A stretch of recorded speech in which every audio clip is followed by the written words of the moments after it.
السلام علیکم، میں ہوں ڈاکٹر فضا خان اور میں ہوں پاکستان۔ آج میرے پاکستان کے لیے ایک اداس، افسردہ اور تکلیف دہ دن ہے۔ آج 16 دسمبر ہے۔ اسی روز 1971 میں مشرقی پاکستان ہم سے الگ اور آج ہی کے دن 10 سال پہلے پشاور کے آرمی پبلک اسکول میں سفاک دہشت گردوں نے پوری قوم کے ماؤں کے دل ٹکڑے ٹکڑے کر دیے۔ میں اسی اسکول کی 12 سالہ شہزاد اعجاز ہوں۔ میں 8ویں کلاس کا شازیب ہوں۔ میں ضیاء اللہ اسلام ہوں۔ میں اذان ہوں، گلشیر ہوں، حامد اور حماد ہوں۔ میں اظہر بھی ہوں۔ میں رضوان بھی ہوں، وہاب بھی ہوں اور واصف بھی ہوں۔ میں عبداللہ ہوں، عادل ہوں، ارحم ہوں اور میں اے پی ایس کی وہی 6 سالہ خولا بھی ہوں جس کا اسکول میں پہلا دن تھا۔ میرا پہلا دن تھا اور وہ پہلا ہی دن میری زندگی کا آخری دن بن گیا۔ مجھے یاد ہے اس دن میں بہت خوش تھی۔ میرا اے پی ایس میں پہلی کلاس میں داخلہ ہونا تھا۔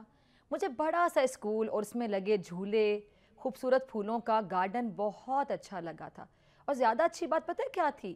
یہ میرے بابا کا اسکول تھا، وہ وہاں پڑھاتے تھے۔ میری خوشی میں میری ماما بھی خوش تھیں۔ وہ مجھے ساتھ لے کر اسپیشل شاپنگ کے لیے گئیں۔ میں نے اپنی پسند کا بیگ خریدا۔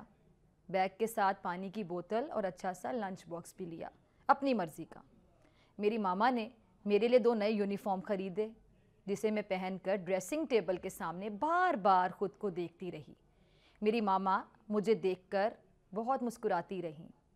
رات مجھے ماما نے جلدی سونے کے لیے کہا اور سمجھانے لگیں کہ کلاس میں کیسے رہنا ہے۔ ماما نے کہا کہ سب سے دوستی کرنی ہے، لنچ شیئر کرنا ہے، ٹیچر کی بھی ہر بات ماننی ہے۔ یہی سب باتیں کرتے کرتے مجھے میٹھی سی نیند آنے لگی۔ میں نے آنکھیں بند کر لیں اور پھر میری ہمیشہ کی طرح میری ماما نے میری پیشانی پر بڑی نرمی سے بوسہ دیا اور مجھے آنکھیں کھولے بنا ہی پتہ تھا یہ میری ماما ہی ہیں جو روز رات کو میری پیشانی چومے بغیر سوتی نہیں ہے۔ میں ہوں اتنی اچھی۔ میں مسکرائی اور سو گئی۔ صبح میری آنکھ جلدی کھل گئی۔ ماما نے مجھے اچھا سا تیار کیا، میرے بالوں کی پونی بنائی، میری پسند کا لنچ بنا کر لنچ باکس میں رکھ دیا۔ میں نیا یونیفارم، نیا بیگ لے کر بابا کے ساتھ اسکول پہنچ گئی۔ میں بہت خوش تھی، بہت زیادہ۔ مجھے نہیں معلوم تھا کہ یہ میری خوشی اور میری زندگی کا آخری دن ہوگا۔ میں خوشی خوشی اپنی کلاس میں گئی۔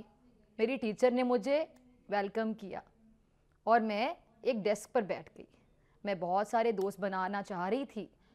لنچ بریک میں میں نے ایک دوست کے ساتھ لنچ بھی شیئر کرنا تھا۔ ہم پکے دوست بننے والے تھے، لیکن ہماری جو دوستی ہے وہ ٹوٹ گئی کیونکہ دوستی کے لیے زندہ رہنا ضروری ہوتا ہے۔ میرے بابا اسکول کے فرسٹ فلور پر میرے ڈاکومنٹس مکمل کر رہے تھے اور انہوں نے میری تصویر بنائی اور اسی وقت اسکول میں فائرنگ کی آواز آئی۔ بابا نے زیادہ نوٹس نہیں کیا تب، لیکن جب زیادہ فائرنگ ہونے لگی تو وہ مجھے مس شہناز کے حوالے کر کے دیکھنے گئے کہ آخر ہوا کیا ہے، یہ کہاں سے آواز آ رہی ہے۔ میں ڈر گئی کہ یہ آوازیں کیسی ہیں۔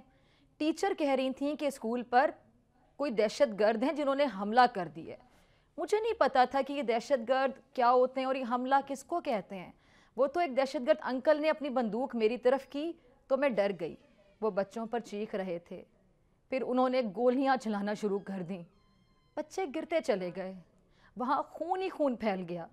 میں نے دہشت گرد انکل سے کہا کہ انکل آپ ایسا کیوں کر رہے ہیں؟ ہم نے تو کبھی کسی کے ساتھ کچھ برا نہیں کیا، کچھ غلط نہیں کیا، لیکن انہوں نے مجھے بھی گولیاں مار دیں۔ اس وقت مجھے بہت درد ہوا۔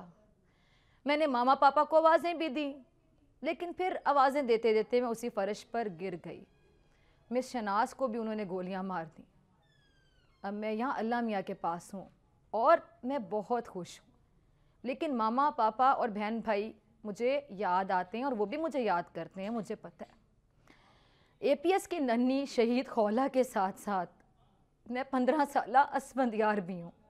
میں میٹرک کا طالب علم تھا اور اپنے والد کی طرح ایک کامیاب وکیل بننا چاہتا تھا۔ وکیلوں کا بلیک کوٹ میرا خواب تھا اور میں نے سوچ رکھا تھا کہ مظلوموں کی جنگ کورٹ کچہری میں اپنے والد کی رہنمائی میں دلائل سے لڑوں گا۔ میرے والد میرے سب سے اچھے دوست بھی تھے اور ہم دونوں کی بڑی دوستی تھی، خوب جمتی تھی، لیکن اس دن ہماری جوڑی ٹوٹ گئی۔ میں اسکول آڈیٹوریم میں فرسٹ ایڈ کی کلاس لینے آیا ہوا تھا۔ ہمیں بتایا جا رہا تھا کہ زخم جب لگتا ہے تو خون کو کیسے روکا جاتا ہے، اور کیسے مرہم پٹی کی جاتی ہے۔ مجھے نہیں پتا تھا کہ جس مرہم پٹی کا ہمیں سکھایا جا رہا تھا اسی کی آج ہم سب کو ضرورت پڑ جائے گی، اور کچھ دیر بعد ہم پر وہ سب کچھ گزرے گا جس کو بتانے کے لیے شاید ہم موجود بھی نہیں ہوں گے۔ ہم کلاس میں تھے کہ ایک دم سے شدید فائرنگ کی آواز آئی۔ ہم بہت پریشان ہو گئے کہ اسکول میں کون اتنی فائرنگ کر رہا ہے، اور پھر آڈیٹوریم کے پچھلے دروازے کو توڑ دیا گیا اور دروازے پر انجانے چہرے دکھائی دیے۔ ان کے ہاتھوں میں کلیشن کوفیں تھیں، انہوں نے آتے ہی ہم پر فائرنگ شروع کر دی۔ ہم وہاں سے بھاگے اور اتنے میں ایسے لگا کہ کسی نے میری کمر پہ جیسے ڈرل مشین چلا دی ہو۔ مجھے نہیں معلوم تھا یہ اذیت گولی کی ہے جو مجھے لگ چکی تھی۔ میں بھاگا، باہر نکلنے والے دروازے کے پاس جا کر گر گیا۔ میرے دوست نے مجھے اٹھانے اور ساتھ لے جانے کی کوشش کی، لیکن وہ مجھے ساتھ لے جا نہیں پا رہا تھا۔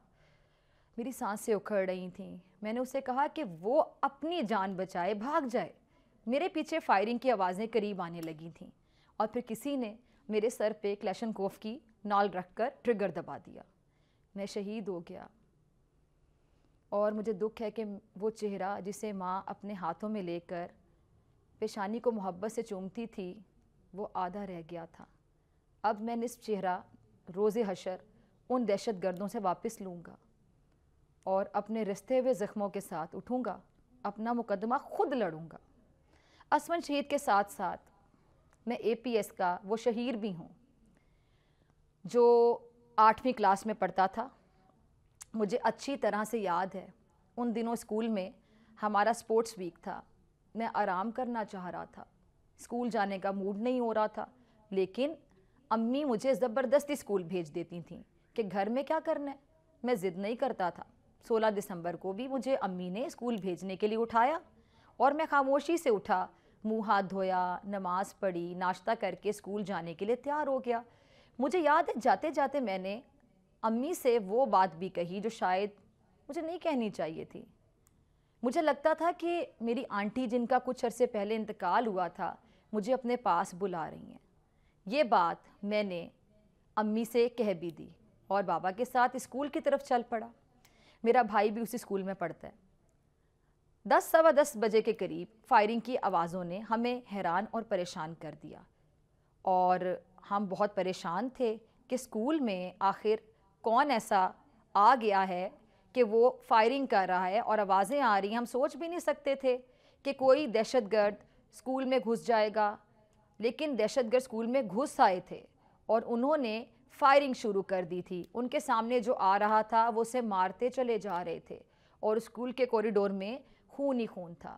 جو زخمی تھے وہ تکلیف سے چیخ رہے تھے، اور جو خاموش تھے وہ شہید ہو چکے تھے۔ کلاس رومز میں خوفناک مناظر تھے۔ جتنی نوٹ بکس تھیں وہ خون سے لتھڑی ہوئی تھیں، کاپیاں جگہ جگہ پہ بکھری ہوئی تھیں، کسی خوفناک فلم کے مناظر لگ رہے تھے۔ میں جان بچانے کی کوشش کر رہا تھا، لیکن جاتا تو کہاں جاتا۔ بھاگتے بھاگتے ایک دہشت گرد انکل سے سامنا ہو گیا، اور اس نے کلیشن کوف کا رخ میری طرف کر دیا اور ٹریگر دبا دیا۔ میں ہدف بن گیا۔ یہ سب کچھ اس درسگاہ میں ہو رہا تھا جہاں اسمبلی میں قرآن پاک کی تلاوت کے بعد اقبال کی دعا سے دن کا آغاز ہوتا ہے۔ وہاں گولیوں کی خوفناک تڑتڑاہٹ دل دہلائے دے رہی تھی۔ اسکول میں تحریک طالبان کے 6 خودکش حملہ آوروں نے بچوں پر حملہ کر دیا تھا۔ نہتے کمزور معصوم بچے ان کا نشانہ تھے۔ پھر وحشت اور دہشت کا وہ کھیل کھیلا گیا جو کبھی فرعون نے کھیلا تھا یا اب غزہ میں اسرائیل کھیل رہا ہے۔ صفاق دہشت گرد نہتے بچوں پر ٹوٹ پڑے۔ فضا میں بارود اور خون پھیلتا ہوا دکھائی دے رہا تھا۔ درسگاہ میں موت کی خاموشی چھا گئی تھی۔ بچوں کی جو آڑی ترچھی لاشیں ہیں ان پر وحشت رقص کرنے لگی تھی۔ دہشت گردوں کو بچوں پہ ترس بھی نہیں آ رہا تھا، تو کسی اور پر کیا رحم آتا جب بچوں پہ ترس نہیں آیا۔ ان نے اسکول پرنسپل سمیت کئی ٹیچرز اور اسٹاف کو اسی مقتل میں قتل کر دیا، اور بالآخر وہ صفاق قاتل بھی اس سیکیورٹی فورسز کے آپریشن کلین اپ میں جہنم رسید ہو گئے۔ لیکن تب تک 147 سے زائد شہادتیں ہو چکی تھیں۔ رہے ہم بھی نہیں اور بچے وہ بھی نہیں، بس فرق اتنا ہے کہ ان کی قبریں بے نشان اور بے شناخت ہیں، اور کل روز حشر ان کے ہاتھوں سے ٹپکتا معصوموں کا لہو ان کی شناخت ہوگا۔ ننھی خولا شہید اسفندیار اور شہیر دوڑ کر نبی پاک صلی اللہ علیہ وآلہ وسلم کا دامن پکڑیں گے اور ان صفاق قاتلوں کی جانب اشارہ کر کے دہائی دیں گے، تو تب ان ظالموں کو بچانے والا کون ہوگا؟ ایک مسلسل اور ہمیشہ رہنے والا دردناک عذاب انہیں جکڑ لے گا جو کبھی ختم نہیں ہوگا۔ آج اس سانحے کے دو معصوم شہیدوں شہید اور اسفندیار کے والد محمد طاہر اور اجون خان ایڈوکیٹ میرے ساتھ موجود ہیں۔